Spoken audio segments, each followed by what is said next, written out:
Looking to spruce up your open field marches?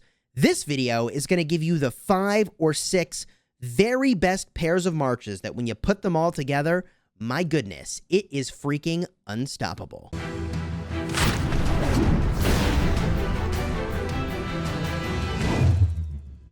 Hello my friends and welcome back. I'm Chisgule Gaming, and in this video, sponsored by the makers of Rise of Kingdoms, we're going to walk through the very best 5 or 6 marches to pair together for the open field in July of 2021. And yes, there are new commanders on their way into the game. Pakal and CJ are not yet here, but I also am not quite convinced at this time that it would influence this list that we're about to share. So let's start right into the best commanders. And one thing I do need to talk about, I guess, before I go into this list is just that the way that I think about open field pairs is I want every single march in here to either be a must-answer threat or so tanky that it's just not even a good thing to hit. You want all of your marches to be doing kind of the same thing. Must-answer threats or just so difficult to hit that people avoid them. Because otherwise, your weakest march, your one must-answer threat, gets zeroed down, focused out, completely obliterated, and the rest of your marches can't help. They can't protect it. They just sit there with like Richard I and Charles Martel tickling the enemy while your, I don't know, YSG primary gets obliterated, whatever. So this list is 5 must-answer threats, and we'll progress it to 6. The first pair is a must-use. It's so good. XY William. If you can use this combo, you will freaking blow people up. Yeah, it's a little squishy, which is why I've personally gone all in on tanky gear, defense and health. 100% defense and health in the gear that I've chosen here. And I get that this is some pretty top-end gear, but even some of the epics are still really, really good that move you in this direction of being very tanky. The XY with William does a couple things. First of all, the XY is doing an area of effect defense reduction. That is disgusting. Area of effect damage, defense reduction, and he's got march speed. This commander is freaking top tier, and when you pair it with William, my gosh, man. William does a ton of damage, but what's more, he gives a rage boost and defense boost to himself and nearby marches. It's just fantastic. This combo is what I would use to replace Saladin William, although I don't know that I'm going to use a 5-5-1-1 XY. I'll probably stick with my Saladin for now, but in the very short term, I want to max out that XY and use it with William for open field. That is the first pair that's got to be in this list. Now, the second pair that really has to be in this list is going to involve Trajan. I mean, if you're bringing a murder ball, you have got to bring Trajan, okay? The dude is a powerhouse. The only question is, who do you pair him with, right? Trajan is giving you a ton of rage. He's giving you skill damage boost. He's making the enemy take more damage because, yeah, you're going to use mixed troops. He's so tanky. And because he's so tanky and because I want him to be a must-answer threat, I really like to pair with Herald. Herald on his own, like, he's fine. He's fine, but the enemy has some weird choices here. They either target your Trajan Herald and your Herald starts doing tons of area of effect damage, or they ignore your Trajan Herald, and you're going to get so much buffing and damage out of the pair that it's just absolutely disgusting. Now, if you don't have the Herald, you can use Ethelfled. I do that on my Restart project, and it's absolutely fantastic as well. But for the best of the best, I think you got to go with Big Trajan as the primary, and then Herald as the secondary. The third march that I would bring is something that I don't have. Man, I'm working on it, and people have convinced me into this, and that's Artemisia. Okay, I have this piece of the puzzle. She's an archer. She's tanky. She does area of effect damage. I like all that.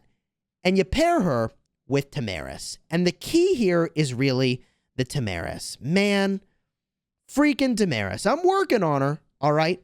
But the reason that you're bringing Tamaris to this skill damage-focused murder ball is that she's going to make targets take ridiculous amounts of additional skill damage. Artemisia has a self-silence that makes it so you can get a lot of stacks of the poison going before they get cleared off from Tamaris' active skill. And she's even got a defense reduction to the target, which is kind of a big deal.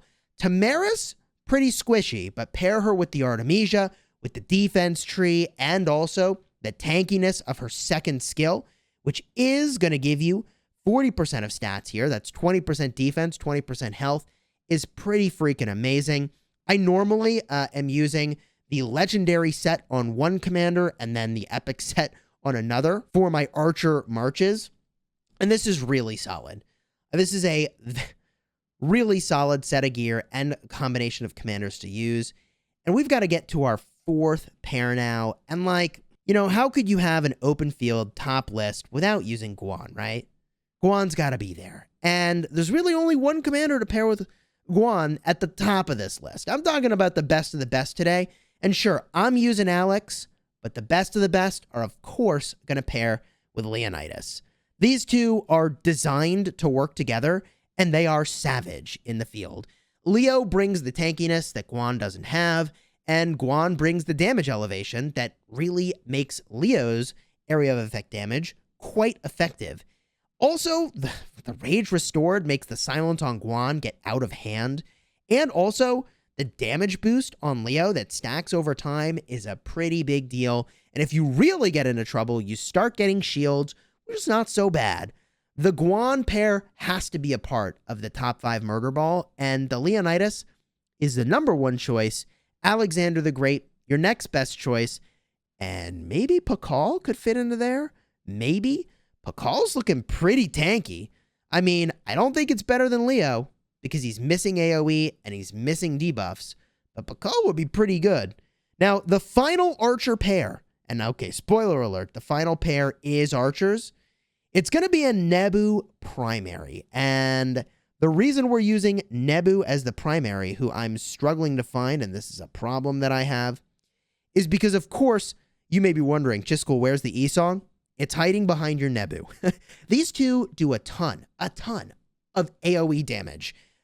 E-Song is boosting the area of effect damage of the Nebuchadnezzar, which is absolutely fantastic. You're getting a little bit of march speed, a little bit of defense. You're still pretty squishy, and people might focus this march first, and they would be right to do so. But man, you're going to do a lot of damage while you're getting the snot kicked out of you, and all your other marches that we have just mentioned and been talking about. Like, man, sure, you go for the Nebu E-Song, and all those other marches are going to pwn you. So I think that it's a great march to bring. It's complementary to everything else. There is a little bit of debuffing here of the enemy's rage. That's why I got the skill up on the screen. But for the most part, you're bringing Nebu E-Song for raw, outrageous area of effect damage. Now, if we were to start to look at bringing 6 marches, you're in the Season of Conquest KVK, and boom, you can bring a 6th march, right? You get to that point. I actually think you've got 2 really good options at this moment in time for open field. The first really good option is to say, hey, you know, I've got a lot of cavalry commanders. Let's say you've got Saladin and Chandragupta. If you want to mobilize your cavalry, then I would take that #1 cav march of XY with William, and I'd split it up. I would do XY with Chandragupta, and I would do Saladin with William. Enemy's got some really tough choices here. If they don't go for your XY Chandragupta, you are going to debuff the ever-living heck out of the enemy, and Chandragupta brings some tankiness to your XY, which he desperately, desperately needed. The same is also true with the Saladin and the William. I've probably talked too much about Saladin and William in a number of other videos, so I'll just put a card up in the top where you can see me talk a whole heck of a lot about why this combo is so freaking good, and I mean why it was amazing even before XY arrived on the scene. So if you wanted to expand to that 6 marches, you could split up the cavalry, and that would be a great way to go. But if instead what you actually have is a lot more archer gear, for example, and a lot of great archer commanders, you may have noticed, Chisgule, where was Ramses? Chisgule, where was Cyrus?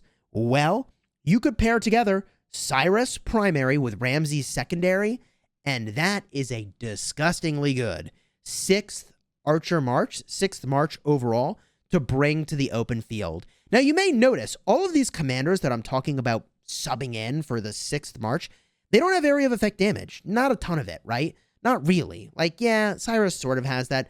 But you can see that I tried to squeeze as much AoE damage as possible and buffing and debuffing into those 5 marches So now we're just looking at things that are complementary that also are really solid on top of that. So looking to Cyrus with Ramses is really amazing here. And, you know, this is a combo I really didn't know much about, but Cortex brought it to my attention, and it's kind of gross. In fact, I made a dedicated video for Cyrus because of this combo of a card up in the top if you want to see more information about why it's so good. But the TLDR of that is that Cyrus is buffing the damage over time that the target receives, and Ramses deals damage over time with his active skill, which is pretty freaking gross.